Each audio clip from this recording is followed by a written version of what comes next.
is an economist and a best-selling author. What an interesting news item. I better write that down. And just someone who likes to make money and help you to make money. Welcome to Follow the Money Weekly. And here he is, Jerry Robinson.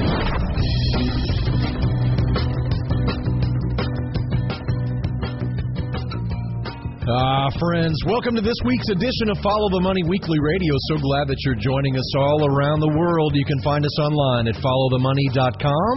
Followthemoney.com. That's right there where you can find all kinds of free podcasts, videos, articles, charts, things we've done over the years to help you understand the economy and understand money. But today we have a really good show lined up for you. I'm going to be joined by a very popular economist, best-selling author, and the CEO of Euro-Pacific Capital. His name is Peter Schiff. He'll be joining us to talk about the current stock market rally, the latest Fed decision, the FOMC's decision this week to raise rates by 25 basis points. And we'll also talk about the Trump administration, where Peter sees the Trump administration going in 2017, if he's still a fan of the Trump administration, all of that straight ahead. We'll also be joined by Tom Cloud with an update on precious metals. So, without further ado, let's just dive right in to my interview with popular economist Peter Schiff.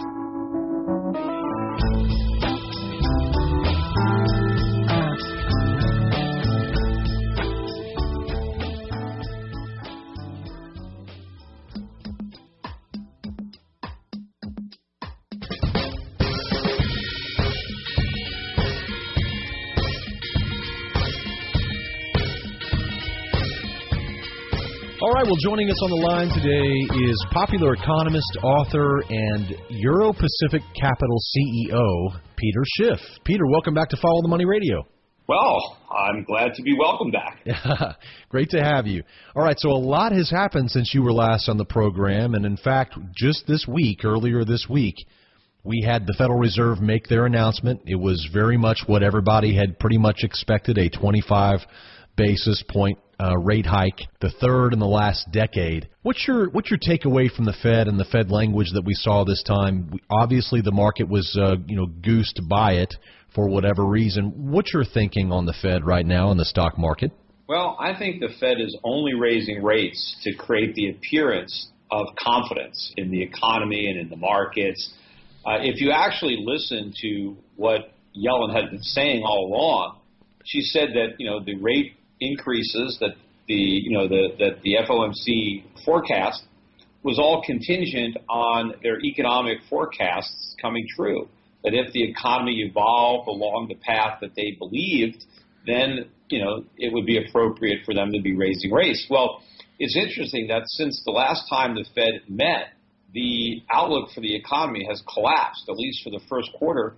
The Atlanta Fed in February 1st, they were looking for Q1 GDP of 3.4%. They're now looking at just 0.9%. But despite that rapid collapse in the prognosis for economic growth, the Fed raised rates anyway.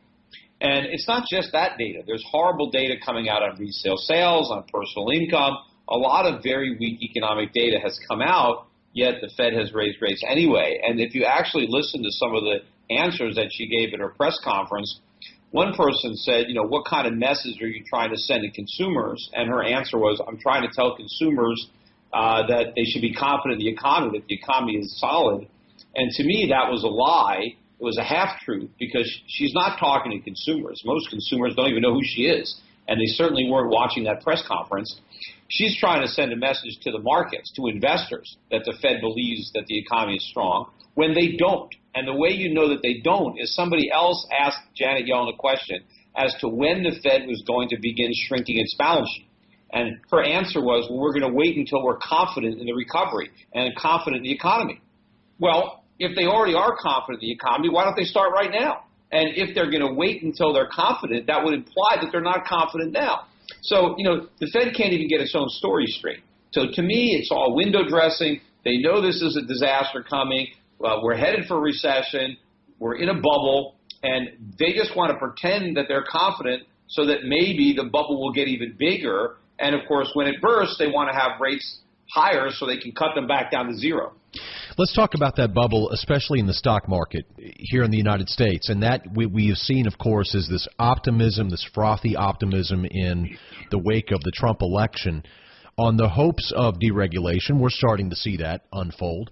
Also, there's hopes for tax cuts. That's still on the horizon. And also infrastructure spending, of course. Well, and so, of course, and that's all in the future, too. Yeah, well, none of this stuff is likely to happen, or to the extent that it happens, it's going to be on a much smaller scale.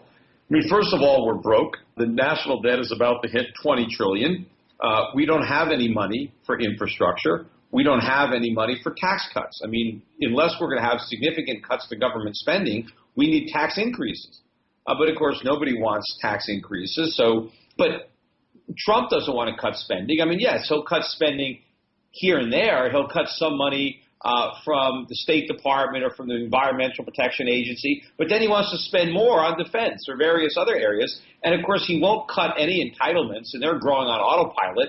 He's not cutting interest on the national debt. So the parts of the budget that he's not cutting are much larger and growing much faster than the small parts where he is trying to cut. So government's going to get bigger. The deficits are going to get bigger. So where is the tax cuts, and how are they going to be financed? Where are we going to get the money for the infrastructure? We're not.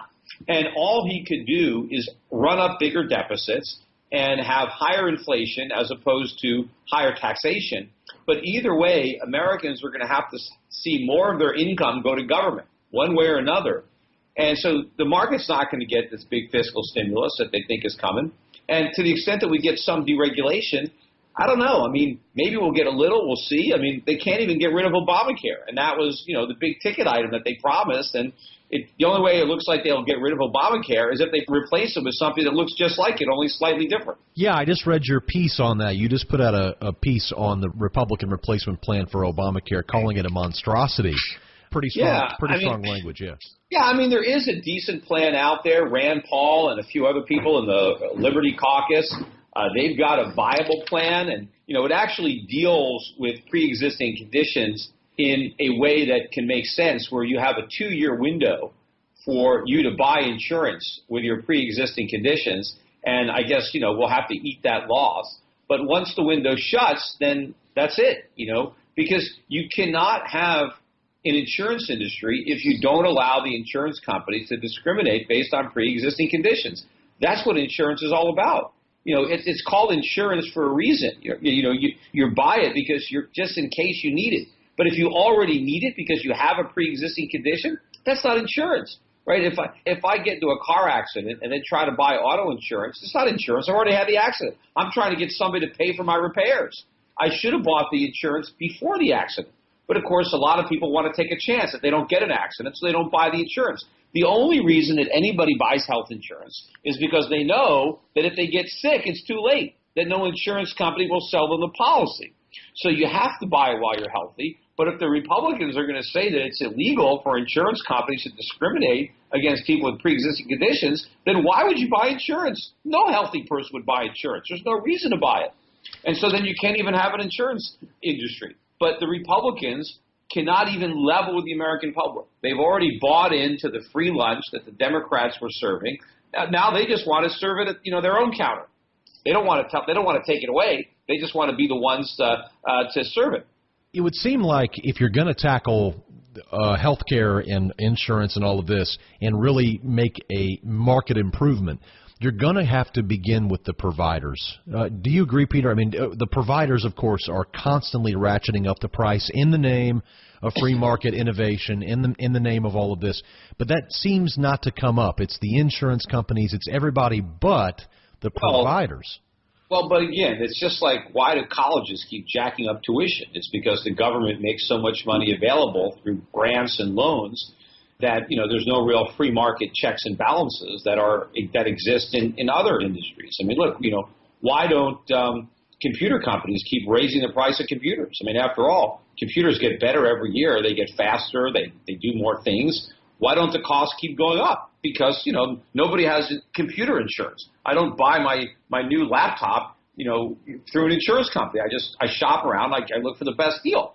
And so that's what we need to have in healthcare. We need competition. We need consumers shopping around for the best plans, for the best health care at the lowest possible cost. In fact, if you look at all the areas of health care where there are no insurance companies, look at eye LASIK surgery. Eye LASIK surgery is cheaper today than it was 5-10 years ago. It's better and cheaper. It's still a medical procedure, but insurance doesn't cover it.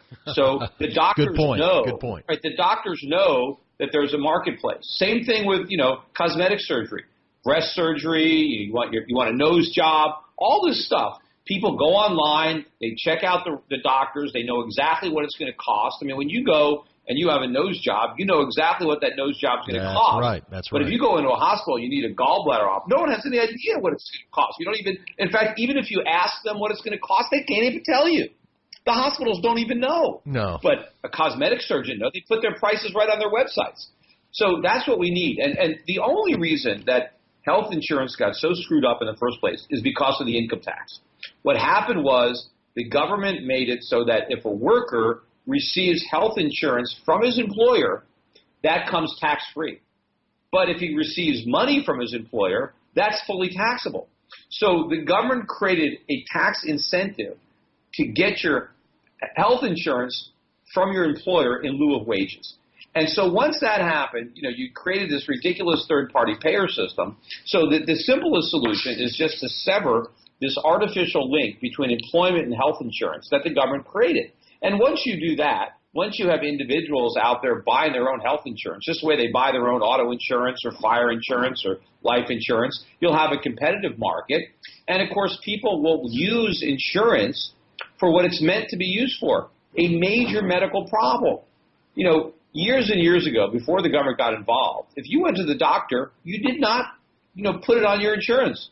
If you just went to a doctor for a checkup, you just paid the fee. And if you had a small problem, you paid for it. I mean, you didn't use insurance, take some zits off your face or pierce a wart that was on your hand. I mean, these were simple things. Even childbirth. No one used to pay for childbirth with insurance. You just paid the hospital. It wasn't even that expensive. But now, because everything is paid for by a third-party payer, everything costs a fortune. So once we get back to a system where people pay for routine medical care out of pocket, and when a major problem, you get cancer and you need major, chemotherapy or something, or you need an operation that's going to cost a lot of money. That just like it's like with your car, right? Your insurance doesn't cover your gasoline. It doesn't cover your tires that get worn out. If you need a new windshield blade wiper, or oil change, insurance doesn't cover that. But if you get into a total accident and your car, needs $10,000, $20,000 worth of repair work, well, then you put in a claim. But, so that's what health insurance has to be, and it has to go back to the free market. But, they're not doing that. They're trying to keep the government involved, and that's the reason that it's so expensive. You're listening to the voice of popular economist, best-selling author, and the CEO of Euro Pacific Capital. His name is Peter Schiff. Joining me here on Follow the Money Radio. Peter, let's shift gears here for a minute, go back to the stock market, and talk about where you think we are in this cycle. You said we're in a bubble. The Fed has so greatly distorted the market cycle and everything. I mean, so it's very difficult. But are you imagining that we're getting ready to enter into a period of volatility, or can you see a continuing rise in the stock market throughout the rest of this year? What are you kind of positioning your clients and yourself for as we move into this year? I think at some point the stock market's going to roll over because it is, priced for more than perfection. It's priced for impossible. And so the market's overvalued. You have a lot of people who have rushed into the market, particularly in the, post-Trump euphoria. And so a lot of people have rushed in and, buy the rumor, sell the fact. In this case, it's going to be buy the rumor and sell because the rumor was false. Because we're not going to get all these good things happening. And I think the market's going to go down. But I do believe that the downside will be limited because I believe the Fed will react to any kind of downside. I don't think the Fed is going to allow the market to go down by 20%. I think before that happens, they will indicate that they're not raising rates anymore. Or they will indicate that they're cutting rates, or they will cut rates, or they'll launch QE4. They'll do something to keep the air from coming out of this bubble. And it's not just the stock market bubble that worries them. It's the bond market bubble. I mean, higher interest rates, scare the Fed. They don't want the long end to really break down. I mean, we start to get the 10-year yield on U.S. Treasuries move above this 2.5%, 2.6, and get up north of 3. And then once that happens, maybe move 4 or 5%. I mean, we can't afford that kind of interest, even though historically, 5% would still be low. I mean, we can't afford that because we have such an enormous amount of debt that is unprecedented in history. That if we had to pay even a normal rate of interest on an abnormal amount of debt, we couldn't do it. So the Fed doesn't want to bust that bubble. They don't want to crash the real estate market. I mean, there's so many markets that have been propped up based on, all this cheap money. And so they can't risk taking that cheap money away. In fact, just making that cheap money a little less cheap could be enough to do it. Peter, over at Euro Pacific Capital, whenever you are helping clients and you're putting them in portfolios, curious about the investment selection process. Here at Follow the Money, we're not a investment advisor in any way, but we have been trading for a long time. We've developed trading software, and we use trend trading and technical analysis as well as fundamental analysis as well. But in your investment selection process over there at Euro Pacific Capital, do you use a combination of technical and fundamental analysis? Do you use trend trading whenever you are entering and exiting positions, or is it strictly based upon fundamentals? Yeah, I mean, it's really more fundamentals. I mean, and now, a lot of the trends are going in our direction, whereas a few years ago they were not. But, I mean, we're trying to invest based on a macro view of the world, of the U.S. dollar, and trying to create portfolios that will protect investors from the inevitable dollar, collapse. So I'm trying to basically get people out of harm's way by positioning their investments in countries, in stocks, and currencies that I think are going to, come out on top when the dust settles. And, sometimes, that strategy is producing better short-term performance than, maybe just buying the S&P 500, and sometimes it's not. I mean, my strategy so far this year is beating the S&P. We beat the S&P last year. So it happens to be working now. Foreign markets and emerging markets, gold stocks are beating the U.S. market, even though the U.S. market is getting a lot of press now because of the rally, the above 20,000.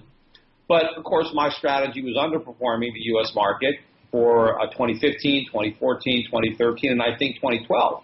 But before that, from 2011 to 2001, I think we beat the U.S. market every year but one, which would have been 2008. So I think that, since 2001, it has certainly served investors well during this last 16, 17 years to have invested in gold. Gold in 2001 was still below 300. So being invested in gold, being invested in commodities, being invested in foreign markets, both developed and emerging, has been a better long-term strategy than just staying in the U.S. Now, obviously, if you were actively trading, I mean, you could have, if you were doing it perfectly, you could have fluctuated and, made even more money if you did it right and went from foreign to domestic at the right time. Of course, you could have screwed up and got everything backwards, right, and ended up even losing more. It depends on how good you are at trading the timing of the market. But I think that we are positioned now potentially for a huge run in the foreign markets, similar to what we saw from 2001 to 2008, which was pretty much almost all of the Bush presidency. Because, the U.S. market did very well under Bill Clinton, but it did horribly under George Bush. And, the U.S. market did very well under Obama, and I think it will do horribly under Trump. And I think the only thing that will stop a loss, right, the only thing that will keep the market higher when Trump leaves office than when he took office is going to be a highly accommodative Fed, a Fed that's even more accommodative than it is now. And to the extent that the Fed does that, you'll still be much better off being invested abroad just because of the impact of the dollar, because the dollar is going to tank. If we have to go back to QE, the Fed's balance sheet doesn't shrink. Instead, it grows. It goes from $4.5 billion to $5.5, $6.5, $7.5 billion, wherever. We go back to QE. We go back into recession. The dollar is just going to collapse. And that's going to send foreign markets, commodities, gold through the roof.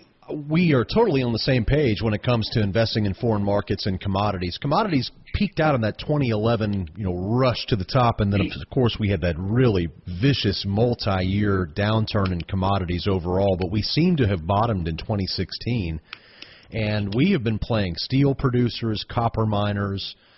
We've been playing lithium and some of these other uranium even we caught at the beginning of the year. Do you think that we've pretty much seen the bottom of commodities overall and we're going to begin that next leg up here? It seems like it's looking like that on the charts. I do, and I think the next leg is really going to start when we kind of break the dollar. I mean, the dollar hasn't gone up much this year or last year. but it hasn't gone down much either. I mean, it's almost all the gains in the dollar happened in 2014, 2015. But now it looks like the dollar has kind of peaked out, and all the so-called good news for the dollar is already out. And at some point, this thing is going to roll over, and we're going to enter a bear market again in the dollar. And that's when the bull market in commodities is going to kick into a whole new leg, because as the dollar goes down, that automatically creates massive demand for commodities worldwide. And, of course, it also creates economic growth because so much debt around the world is denominated in U.S. dollars. And so as the dollar goes down, that's like a massive tax cut for the world, because now the world can repay its debts much more easily, and it can service its debts easier. And so a weak dollar is a big positive for the global economy. It's a rising dollar that chokes off growth outside the United States because it imposes the burden of higher debt costs, higher interest rates, higher principal repayments, and it also, of course, increases the cost of commodities. And so if commodities are getting more expensive because they're priced in dollars, that decreases demand for those commodities. But as the dollar rises and commodity prices fall, now foreigners can afford to buy more commodities. In foreign markets, we've seen something similar. I mean, we were able to really take advantage of the rise in Peru. Peru, I guess, rising over the last year or so due to the commodities bull market as well. But we're also seeing a lot of brightness, showing up in Europe right now. A lot of European stocks beginning to break out. As you look around the world in 2017, what other markets look better to you than the U.S.? Well, pretty much. I mean, most of them.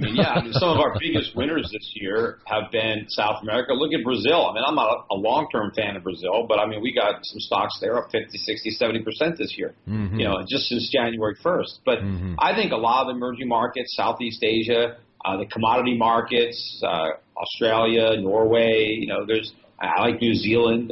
There's a lot of markets. But then, Singapore, South Korea, Hong Kong, these are developed markets, but I think they're in a much better position than major European markets, or where you still have, there's still a lot of problems in the UK or in France or Germany or, Japan even still has a lot of problems. But there are countries that have far fewer problems.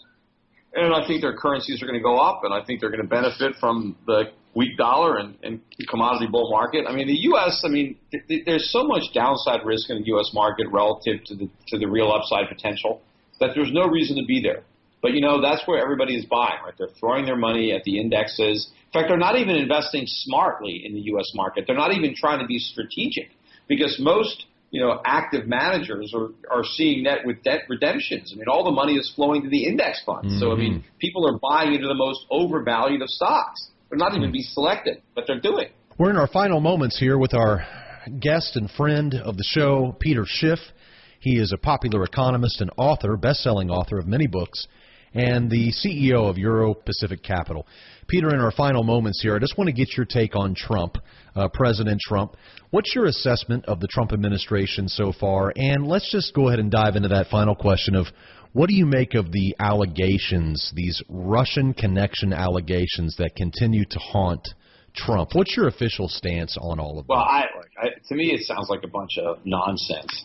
That's not what bothers me. What really bothers me about Trump is that he's not acting any differently as president than he did as a candidate. He's still trying to be all things to everybody.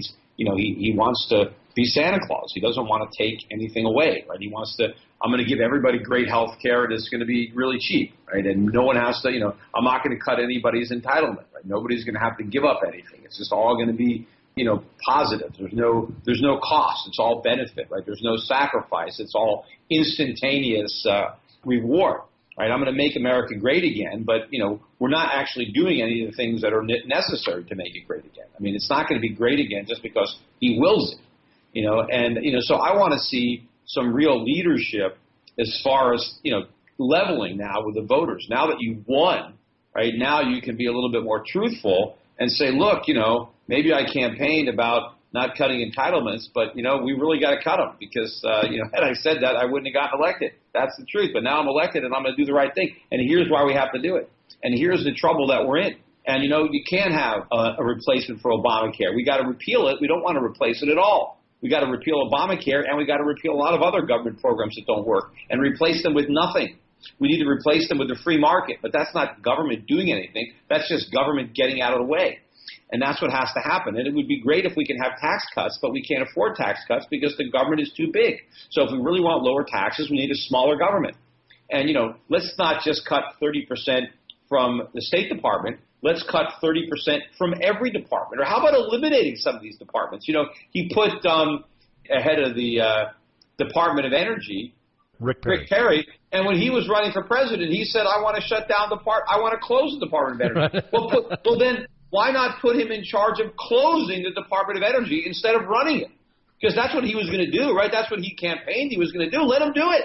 And then he could resign once he shut it down. And you know what? Maybe then we can put him in charge of a different department that he could shut down. So, that's what I want to see happening. I want real reforms. The country is in a lot of trouble, and just having Trump be another politician is not the way to solve it. Now, where I am a little bit optimistic on Trump is if we get a major collapse within the next year, maybe we'll be able to blame it on Obama, and maybe he'll be able to do the right thing. The scary thing is if we manage to keep the air in this bubble for another 2 or 3 years, and then it blows up, because then it's all him. Right. In fact, I don't like the fact that he's taken ownership of the stock market bubble. It's bizarre to see that. When he was a candidate, he said this is a big, fat, ugly bubble. Well, he should stick with that. He should say the stock market's a bubble, not taking credit for it. In fact, when he was a candidate, he talked about these phony employment numbers, and now we get the same phony employment numbers, and he's like, hey, this is great news. Look how good job I'm doing. So he's owning all of Obama's mistakes. And so, I don't want him to own this next collapse, because if that happens, it's going to be President Sanders or President Warren. He's going to be a one-termer, and, things are going to be very, very bad. So all these great things that the market thinks are going to happen. And, even if we get some tax cuts under Trump, do you think those tax cuts are going to stay there under President Sanders? And especially if he gets, the Democrats get the Senate and the House, how fast are those tax cuts going to go away? Right? Whatever the government give it, they can take it away. Mm-hmm. So if we're going to revalue the stock market based on the fact that we're going to have a lower tax, what if the Democrats come in 2020 and they jack the corporate tax rate up to 70%? Who the hell knows, right? Or what if those idiots just ban profits? You go look at my video I made. There's a YouTube video I made at the Democratic National Convention. I was asking all the delegates if they would support a ban on corporate profits, and they all were agreeing. Yeah, that's a good idea. Let's ban profits. So you just look at my YouTube video. I got over 1 million views on it. I did it during the 2012 election. But so don't get so excited. And meanwhile, if you're listeners to the podcast, if you're investors, if you really want to get involved in the foreign markets, and we're in these smaller markets like New Zealand and Singapore and Norway and Hong Kong, and a lot of stocks that the big players overlook because they're just too big to invest there. Those are the better safe havens. I think that's where the real money is going to be made. And I have accounts that we manage, individual portfolios. I have 5 mutual funds that are proprietary that we run. If people really want to, if they believe my macro thesis and they want to best position their portfolio for that macro thesis playing out, they should contact our brokers at Euro Pacific Capital. It's Europac.com is my website, EUROPAC.com. There's a number there they can call, or they can email us, and we could talk to you about our strategies and how you can participate. Fantastic. Thanks for letting our folks know about that. You can go to Europac.com and learn more about Peter Schiff's investment analysis and advice. Very well-known economist here with best-selling books and has been talking about this for quite a while. So, Peter, it's very clear that the Trump administration has not changed your philosophy or outlook at all, that we are still facing a grim future. And, look, we're still on the Titanic. Right, it doesn't matter, who's at the helm, right? We're hitting this iceberg. Mm-hmm. But the question is, though, which person is best capable to handle the disaster once it happens? Mm-hmm. And if it was Hillary Clinton, we'd probably all drown. So at least having Donald Trump, when he gets hit with the emergency, okay, forget about the campaign promises. What do we need to do? And maybe he'll listen to some free market people, because he has surrounded himself with a lot of free market people who may come up with free market solutions to a real crisis. Hillary Clinton would have just come up with more socialism to solve the problem. So we would have had no hope under her. So at least we potentially could come out of this crisis better having Trump. But that doesn't mean we're going to avoid the crisis. That ain't happening. That's pretty much guaranteed. Fantastic. Well, thank you so much for your time, Peter. Really appreciate your insights. All right. Thanks a lot.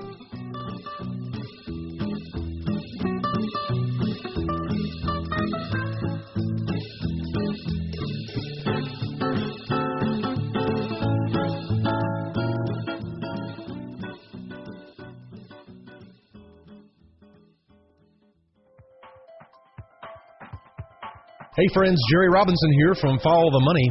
Are you ready to learn how to trade the financial markets? Or are you ready to take your current trading to the next level? I want to show you how to trade stocks, commodities, currencies, and options for consistent profits. If you're ready to learn, I'm ready to teach you. In fact, we have created a very powerful trading software and education system that provides you with entry and exit signals on every U.S.-based ETF and stock.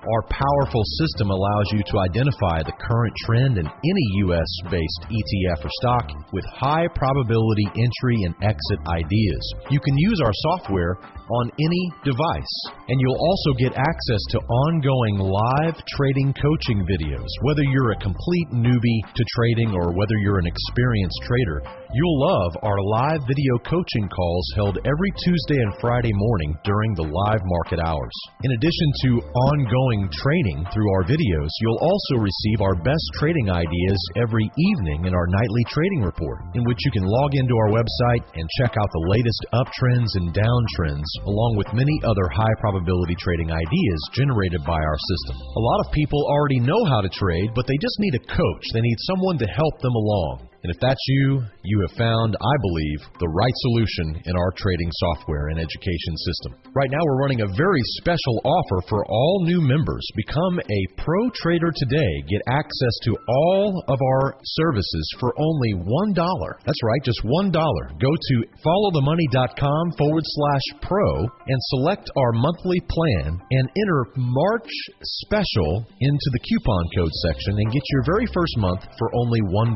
Simply go to followthemoney.com/pro, choose the monthly option, and be sure to enter the word March Special, all one word, no dashes, no spaces, and get your very first 30 days of our complete service for only $1. Try it now, followthemoney.com/pro. Follow the Money Weekly presents your precious metals market update. Here's Tom Cloud. Hello, this is Tom Cloud with this week's Precious Metals Market Update. The shock overnight of the Netherlands president and the Liberal Party maintaining control of the Netherlands and the pro-Trump candidate getting beat. We're already seeing reactions this morning on Thursday, March 16th, with gold and silver. Silver's up 60 cents since yesterday, and gold's up about $28. It looks like we're going to have the same old in Europe. And, of course, our eyes are going to turn toward France for April 23rd. And Marine Le Pen, the conservative candidate over there, is losing ground. So, right now it looks like nothing's going to change in Europe. The immigration policies, nobody's going to be exiting the European Union except England. And in case you didn't catch it, it has been approved. They can exit. They won the court battle over their Congress-type ruling body. So that's coming up. But basically, now we know that the dollar's been going up based on the expectations that the euro would collapse when the pro-Trump candidate won in the Netherlands, and the possibility of the pro-Trump candidate winning in France. But it's not look like it's going to happen. We certainly can't call it for sure. But what we do know is the reaction of central banks this morning, the purchasing of gold that they've done overnight. They're planning on the euro making a turn sometime in the next 30, 60 days. And when it does, remember, historically, dollar down 1%, gold up 11%. Just go back and look between 2000 and 2012, the dollar went from 126 on the index down to 72, and for every 1% the dollar dropped, gold went up 11%. So we're expecting gold and silver to have a great move the rest of the year. It's already started, it looks like, but we still got one more speed bump in there, and that is the election. Of course, people that are conservatives, we'd still like to see Marine Le Pen win in France, but it doesn't look like that's going to happen, but it could. So we still have to stay tuned for one more month to do that. But I want to expand a little bit on this central bank buying and the huge amount of inflows into gold ETFs. And once again, gold and ETFs are paper gold, even though they drive the markets on shorts and long contracts. You still cannot redeem it for real gold. It's a piece of paper. And we've talked about in the past, you're paying 50 basis points if you're buying an ETF, when you can buy the gold from us and have it stored for only 20 basis points. So you'll give us a call. We can do that for those that do not want to take physical possession of their gold and silver holdings. And there are a lot of our customers that don't want to do that. So we'll be following that very closely.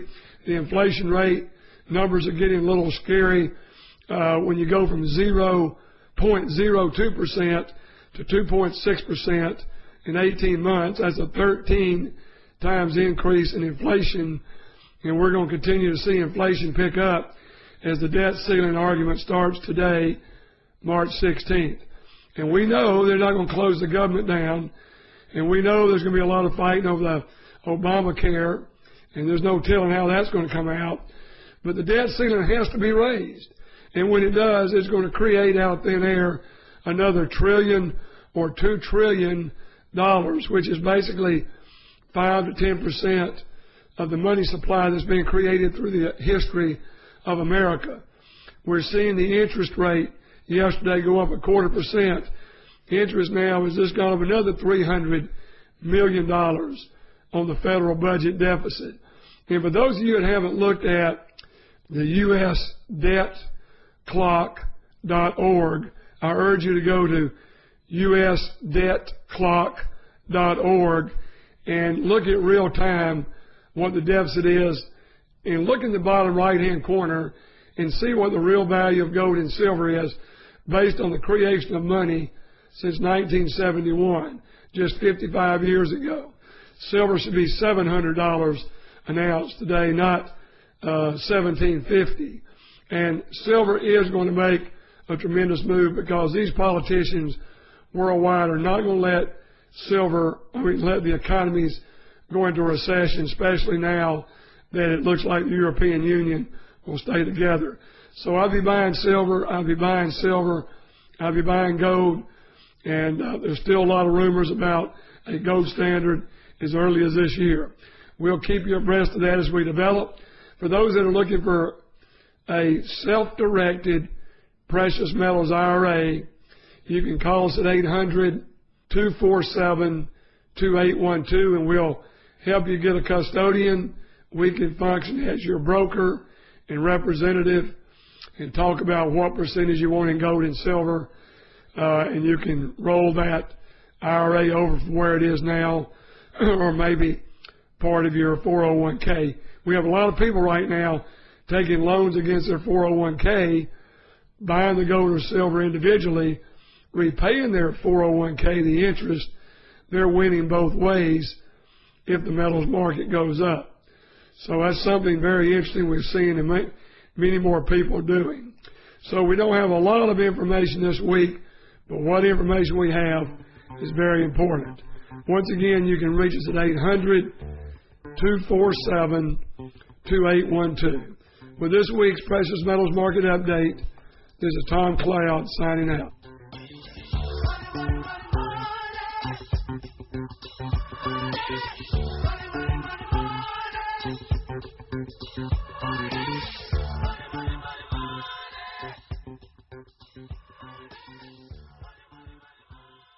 Hey friends, this is Jerry Robinson from Follow the Money Weekly. Recently, we have been receiving many emails from our listeners commenting on the great help they're getting from our precious metals expert, Tom Cloud. Gold and silver are excellent hedges against the growing threat of coming U.S. inflation. Who's your gold guy? Make it Tom Cloud. With over 30 years' experience with precious metals, Tom will answer all of your questions. Don't buy your gold and silver through some call center and pay inflated prices. Call my good friend Tom Cloud and speak directly with him and get all of your questions answered. For a limited time, Tom is offering free shipping and insurance on every gold and silver purchase made by our listeners. Call 800-247-2812. 2812. And when you do, tell him that Jerry Robinson from Follow the Money Weekly sent you, and he'll throw in that free shipping and insurance on your entire order. Call your gold guy, Tom Cloud, right now for the very best deals on gold and silver coins.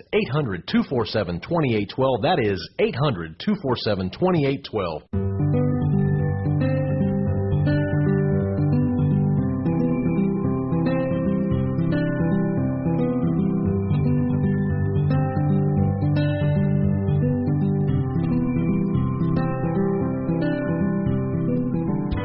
All right, friends, and that brings us to the end of our program. Thank you so much for choosing to allow us into your life each and every week right here on this broadcast. And as always, I leave you with a final word this time, just a simple proverb, an old proverb. I don't know who said it, but it's very simple. Health is better than wealth. Anyone facing a terminal illness in the audience today knows that's the truth, that no matter how much money you may gain in your life, nothing can buy back your health once it's gone. So just a gentle reminder to take care of yourself. Go for a walk. Get out from in front of the computer screen or the TV. Go see life. Go smell the flowers. And enjoy your good health while it lasts. And that's just something to think about.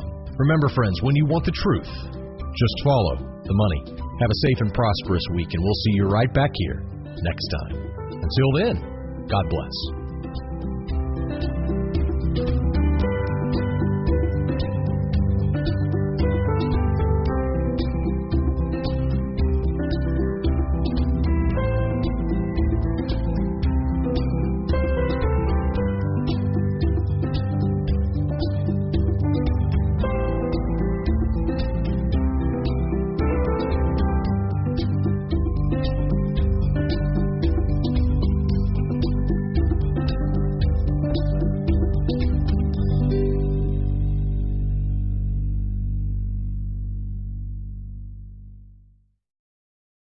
All of the information contained on the Follow the Money podcast is strictly for informational and educational purposes. It should not be construed as specific investment advice. The views and opinions of our guests and sponsors, including Tom Cloud, are their own and do not necessarily represent the views of FTMDaily.com or Robinson Media Group, LLC. Jerry Robinson does hold an insurance license and at times may offer consulting on life insurance and fixed retirement income products. Follow-up, individualized responses to email or phone requests that involve the rendering of personalized investment advice for compensation will not be made absent compliance with state investment advisor registration requirements or an applicable